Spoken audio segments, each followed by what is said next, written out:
সূরা জিলজালের মধ্যে আল্লাহ তাআলা বলেন, ইযা যুলজিলাতিল আরদু জিলজালাহা ওয়া আখরাজাতিল আরদু আসফালাহা ওয়া ক্বালাল ইনসানু মা লাহা ইয়াওমাইযিন তুহাদ্দিসু আখবারাহা। জোরে বলি আল্লাহু আকবার। রব্বুল আলামিন বলেন, কিয়ামতের সেই মহাপ্রলয়ঙ্কারী ভূমিকম্প, জমিন তার নিজের ভূকম্পনে নিজেকে কম্পিত করবে, আর জমিনের ভিতর থেকে যা কিছু রয়েছে সবকিছুকে জমিনের উপরে ভূমি করে বের করে দেবে।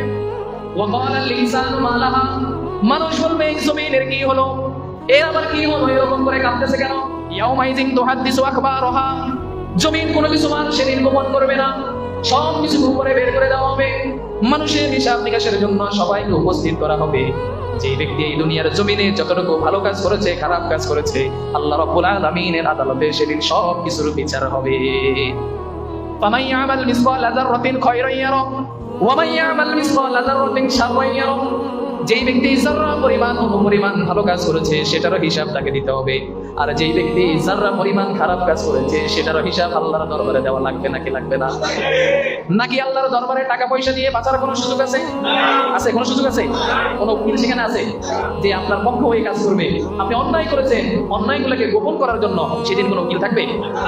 মানুষ এবং জিন জাতি ব্যতীত আল্লাহ রাব্বুল আলামিনের যত সৃষ্টি রয়েছে, রব্বুল আলামিন সমস্ত সৃষ্টিগুলোকে এমন ভাবে আদেশ করেছেন, তারা আল্লাহ রাব্বুল আলামিনের আদেশ থেকে কখনো এক চুল পরিমাণও তারা অমান্য করে না।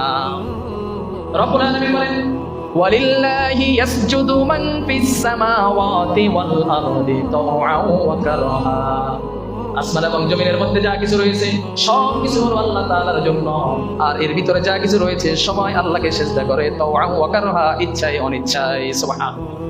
আর আসমান জমিনের ভিতরে যা আছে ইচ্ছাই হোক অনিচ্ছাই হোক কার আদেশ পালন করে? আল্লাহ। কিন্তু মানুষ এবং জিন জাতি এই দুই শ্রেণীর সৃষ্টির ক্ষেত্রে আল্লাহ তাআলার আদেশটা হলো তাশরীঈ, অর্থাৎ এটা হলো মানুষের ইচ্ছার উপর নির্ভরশীল। কারণ এই দুই জাতিকে আল্লাহ তাআলা বিবেক বুদ্ধি দিয়েছেন, এই দুই জাতিকে আল্লাহ তাআলা চিন্তা শক্তি দিয়েছে, এই দুই জাতিকে আল্লাহ তাআলা কাজ করার জন্য স্বাধীনতা দিয়েছে। আল্লাহ তাআলা বলেন, বান্দা আমি তোমার জন্য দুইটা পথ রেখেছি, যদি তুমি ভালো কাজ করো তাহলে জান্নাতে যাবে, খারাপ কাজ করলে জাহান্নামে যেতে হবে। এই দুনিয়ার জমিনে তোমাকে বাধ্য করা হবে না, আমি তোমাকে গাইডলাইন দিয়ে দিয়েছি, তোমাকে আমি নির্দেশনা দিয়ে দিয়েছি, তোমাকে আমি প্রেসক্রিপশন দিয়ে দিয়েছি, তোমাকে আমি কোরআনের আয়াতগুলো দিয়ে দিয়েছি। এখন তুমি জান্নাতের পথে চলবে না জাহান্নামের পথে চলবে, এটা তোমার ব্যাপার। কিন্তু মনে রাখবা বান্দা, তুমি একদিন না একদিন আমি আল্লাহর কাছেই আসতেই হবে। ঠিক না? আশা লাগবে না?